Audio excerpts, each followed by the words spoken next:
Yo, what's up guys? Welcome back to the channel. Today's video is absolutely insane, and trust me, you need to watch this till the end. A few months ago, I covered that crazy sovereign citizen case that had everyone talking online. But now, a brand new clip connected to that same story has surfaced, and honestly, nobody expected this. The reactions, the twists, and what happens in this footage will genuinely shock you. So grab your snacks, sit back, and let's dive straight into this unbelievable update. For the record, I am the beneficiary of the Frank Anthony Michaud Jr. estate. I am the authorized representative, and I appoint you, the judge, as the trustee. Near the end of the last video, Judge Martin revealed that the defendant's next court appearance would be in front of Judge Oakley. Now, if you've been watching this channel for a while, you probably remember Judge Oakley. I've covered him before, and let me tell you, he has absolutely zero patience for sovereign citizen arguments or courtroom games. The moment I saw this new footage pop up, I already knew things were about to get intense. And after watching what happened, yeah, this hearing did not disappoint. It's under the barcode, though. This is what you signed up to do. You're a public servant. Unless you are a price on a can of beans, we don't need a barcode. Well, ladies and gentlemen, today is finally the day. And honestly, this might be one of the most satisfying sovereign citizen showdowns I've ever featured on the channel. In this clip, one of the toughest and most no-nonsense judges we've seen completely dismantles a sovereign citizen argument in a way that is both brutal and unforgettable. The tension in the courtroom is immediate, the responses are sharp, and the judge wastes absolutely no time shutting everything down. Trust me, by the end of this clip, you're gonna see why everyone is talking about it. So buckle up, because this one gets crazy fast. Let's dive straight in. Appearances for the People versus Frank Michaud Jr. Good afternoon, Your Honor. Mohammed on behalf of the people, P86771. No, it's not. You have work, so Yeah, you're on the side. Are you up? Please sit at the desk representing yourself. The judge needs to address you, sir. Is that a problem, sir? Yeah, you're a defendant. Sit at the defendant's chair. I'm not defendant. I'm sorry. Judge, if I may try to help explain. Try. I'll try. Mr. Michaud is a sovereign citizen, and No, I object. I'm not a sovereign citizen. All right, sir, don't speak. I maybe am not phrasing that correctly. Don't speak until I ask you to speak. But there is a difference between Frank Michaud, or I think it is Mr. Michaud's assertion that there is a difference between the natural person, Mr. Frank Michaud, and the sort of legal entity. I don't recognize that. And that's what I've prepared Mr. Michaud for that.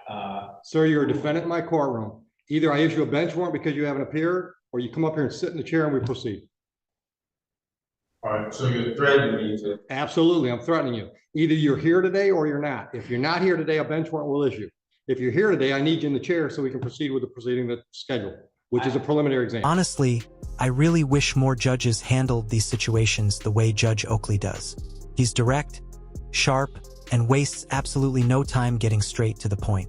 If the phrase "no nonsense" had a face attached to it, Judge Oakley's picture would probably be sitting right next to it. And trust me, this hearing only gets crazier as it goes on.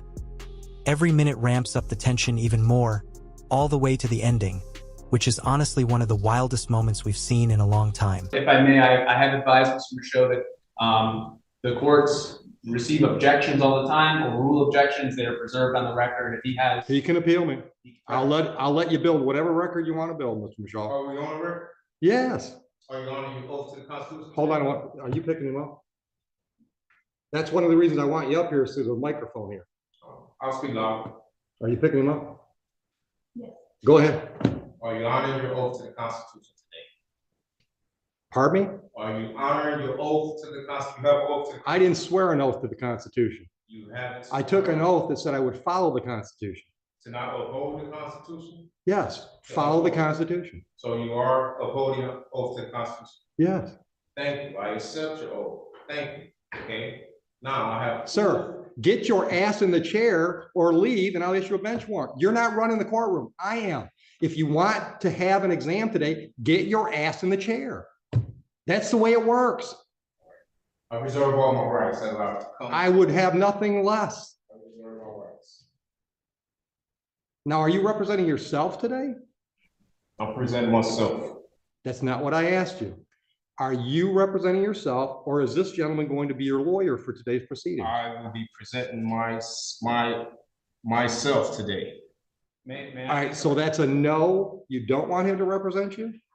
No, for the record, he's not my lawyer. I don't have an attorney. I present myself. Okay. Judge, what I've recommended to Mr. Michaud is that he has a jurisdictional argument that he wants to make. And that, you know, pending Your Honor's ruling on that jurisdictional issue, I have prepared to conduct a preliminary exam. Okay. And could be, you know, available if he wanted to ask me to do that at the correct time. So you want to represent yourself for that jurisdictional argument, and if I rule against you, then perhaps you want him to represent you? Is that what I'm hearing? No, that's not what you're hearing. All right, so you don't want him at all under any circumstance? No, I don't need an attorney for. Honestly, this right here proves he has absolutely no real understanding of how serious this situation is. I mean, think about it. Why would anyone willingly choose to represent themselves in a criminal case when there's a trained defense attorney standing right beside them? That attorney has spent years studying the law, understanding courtroom procedure, and learning how to handle cases like this, while the defendant clearly hasn't. It's honestly hard to watch because from the very beginning, you can already tell the strategy is heading in the worst possible direction. With that being said, Well, hold on. You can stick around if you want to, but I'm not going to obligate you to stay. I understand, Judge. I'm definitely going to stay. That's fine. All right. so today, You have a jurisdictional argument you want to make? what I've served notice. Sir, on it's a yes or no. Do you have a jurisdictional argument you'd like to make today? I have a Yes or multiple no? why are you forcing me to say answer? Because I'm running the courtroom and it's the way I want to do it. Do you have a jurisdictional argument you'd like to make today? I do, yes. Then make it. What's your Okay, jurisdictional so argument? I'm presenting myself. So I need to know, Article 6 of the Constitution grants me the right to know what jurisdiction is this court operating up under? State of Michigan. No, what jurisdiction? State of Michigan. Okay, what jurisdiction is the state of District Michigan? courts are legislative courts. That means they're created by statute. The state of Michigan gives me my jurisdiction.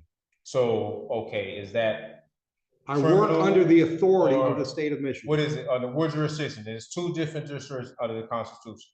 You have admiralty and common law. So I'll need to know. This is in not order, admiralty, What and is it? it's not common law. Which It's one is- statutory. Okay, so it's statutory, that is what, civil? No, So what is it? For the my record, I need to jurisdiction is have- both I civil. can't defend myself unless I have. Well, honestly, if you're going to represent yourself in court, the absolute minimum requirement is understanding the basic differences between common law, maritime law, and statutory law. If you don't even have that foundation, then stepping into a criminal courtroom without proper legal knowledge is only going to make things 10 times harder for yourself. And the more this hearing goes on, the more obvious it becomes that the defendant is completely unprepared for what they're walking into. My There's jurisdiction. only two. Sure, shut up. If you ask me a question, I can't answer while you're talking. Okay, cool. My jurisdiction is both civil and criminal as provided by the statutes of the state of Michigan. Okay, so today, under which one is? This is a the- criminal case. Okay, right, so is that common law or admiralty?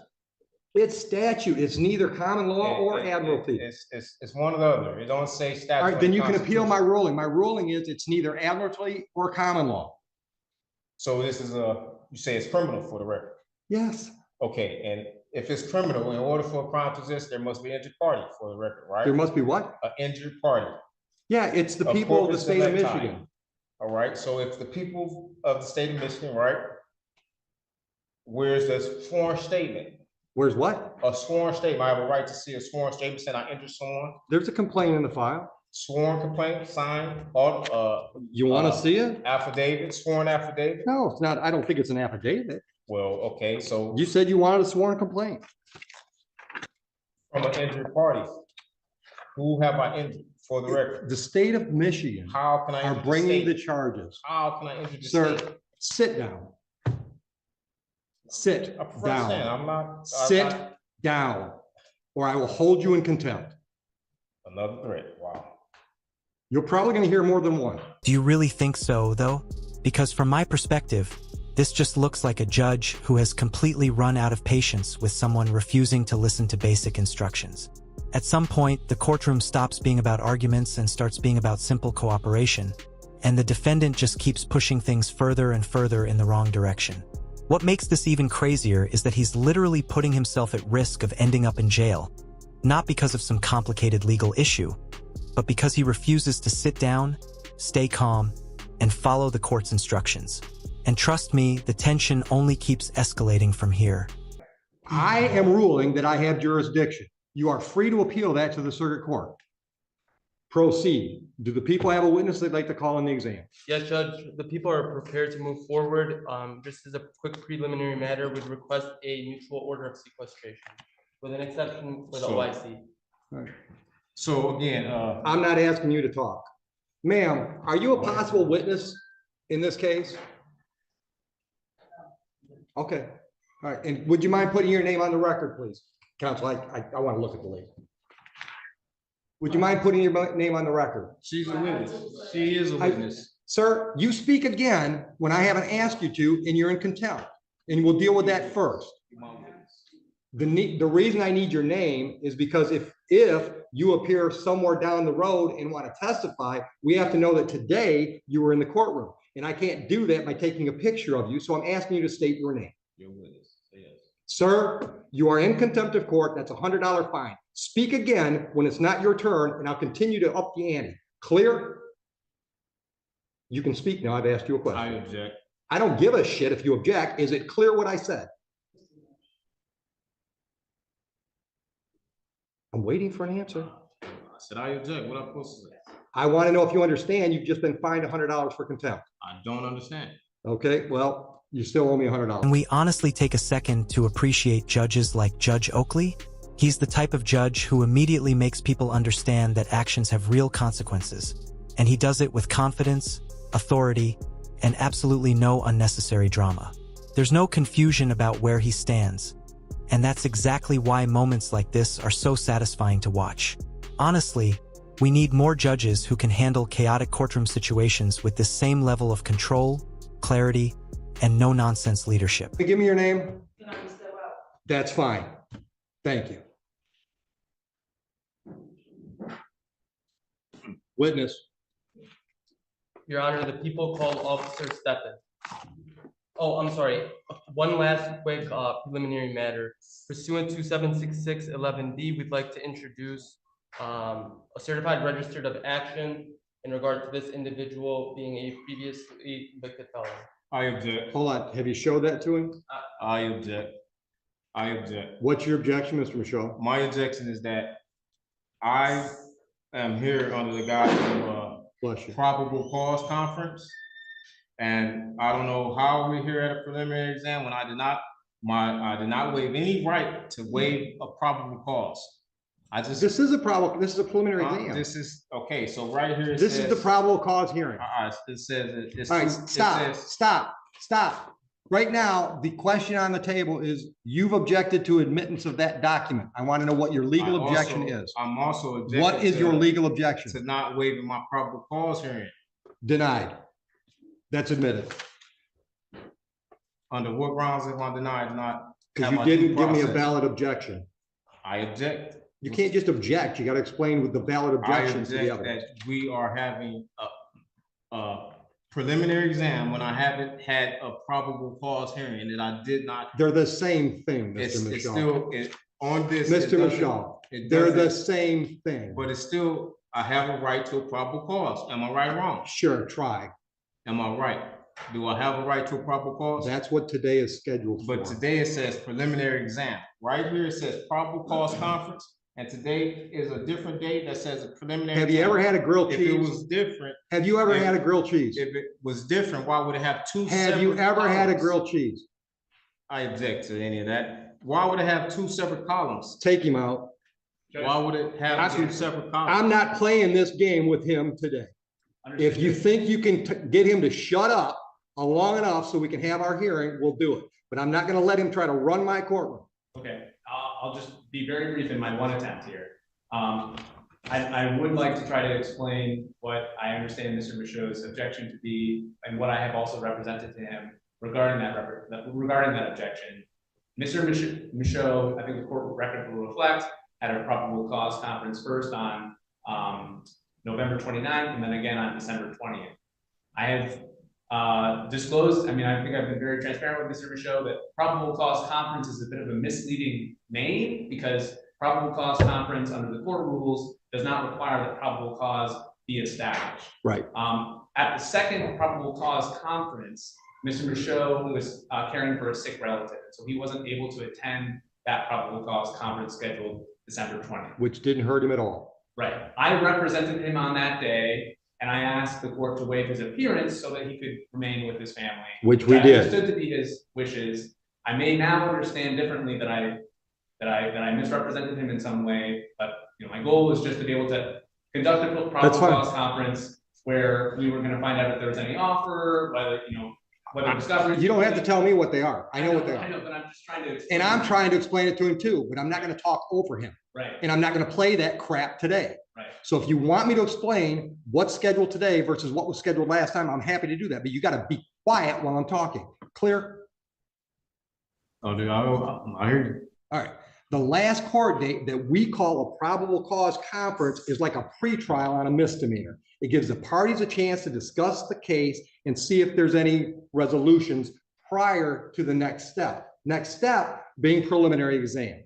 At the preliminary exam, the people have to prove to me that there's probable cause to believe that there was a crime and there's reason to believe you were involved.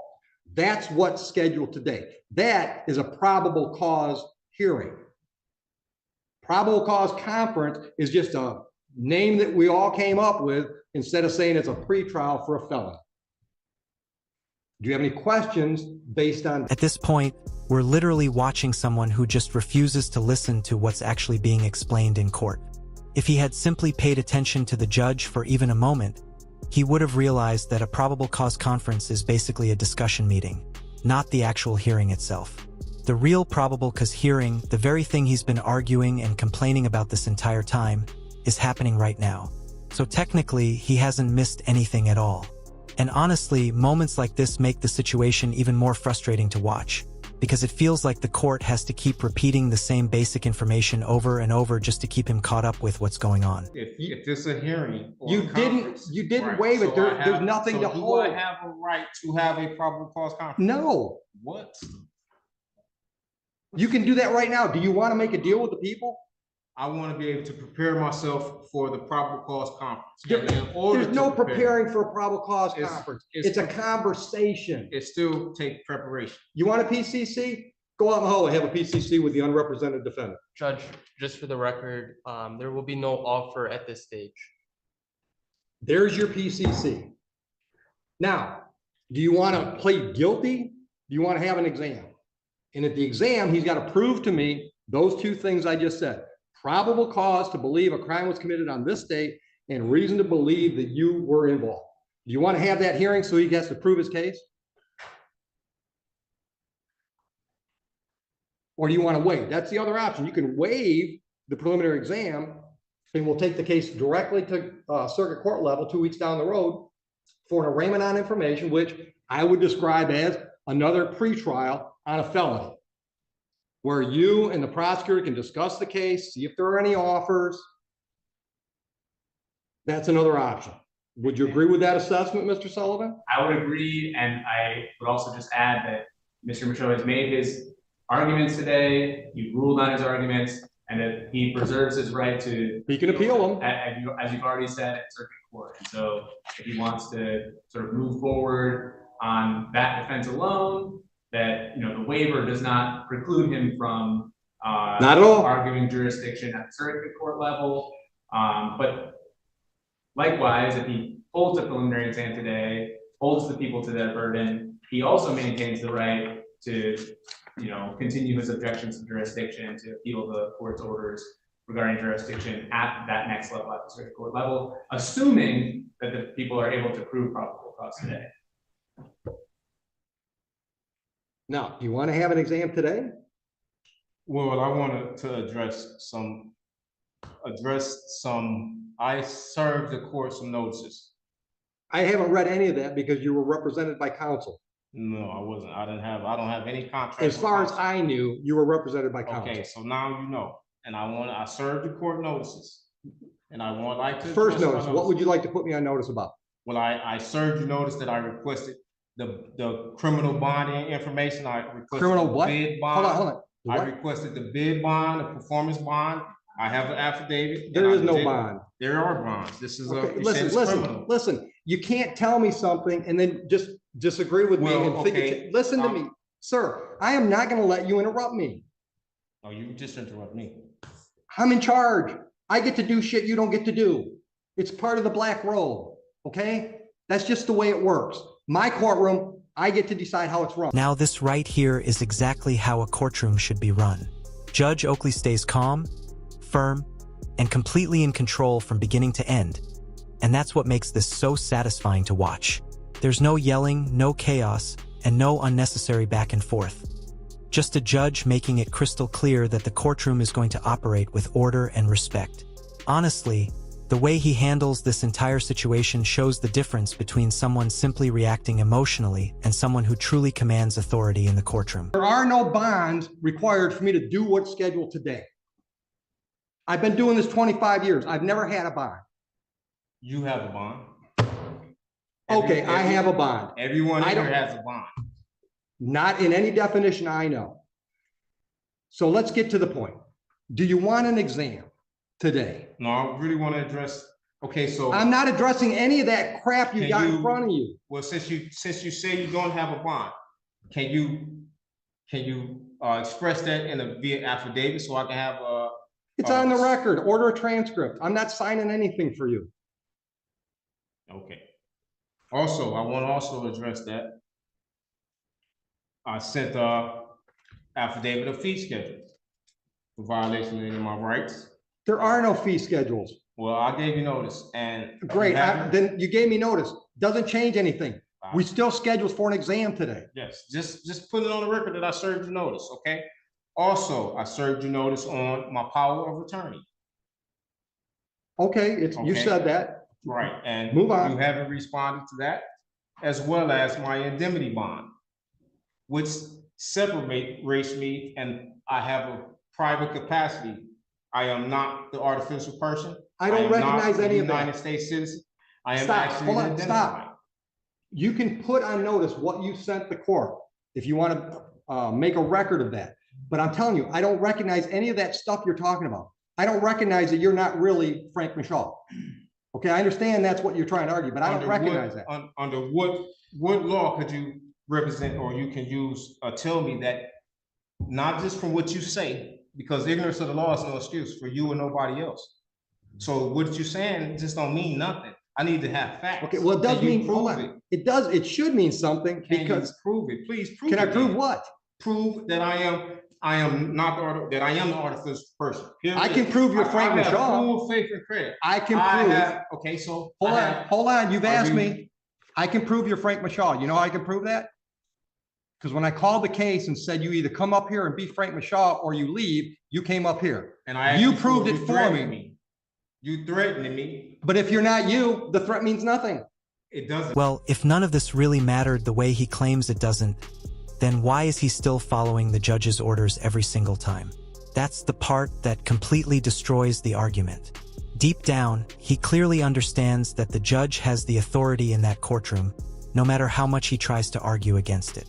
And honestly, the more he talks, the more obvious it becomes that he knows exactly how weak his position really is.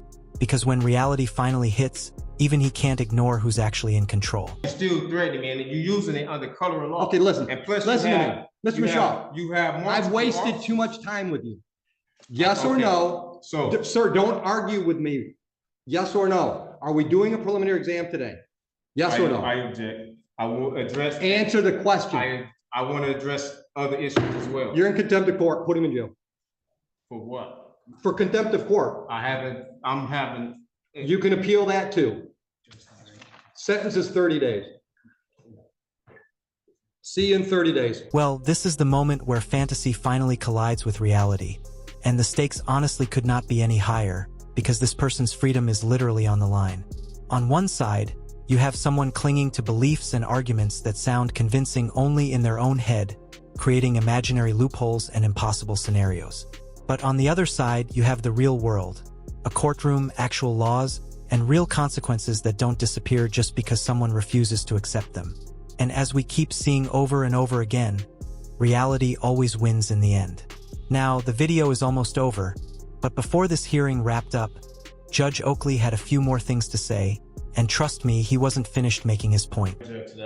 I'm happy to hear your objection. Due process. Appeal me.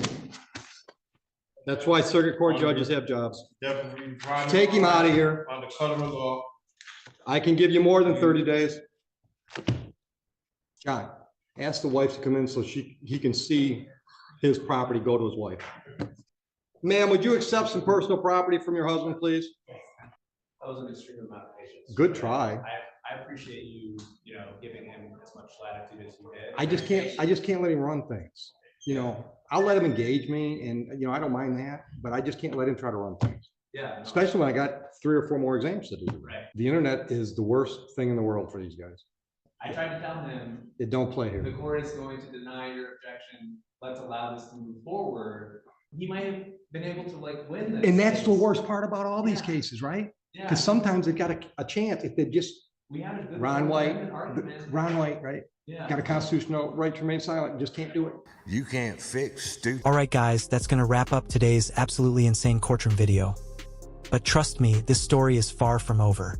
Because of the defendant's own contemptuous behavior and refusal to cooperate, the probable cause hearing couldn't even be completed, which means there's a very good chance we'll be seeing him back in front of Judge Oakley again for another explosive hearing, and possibly even more appearances in front of the circuit court judge after that.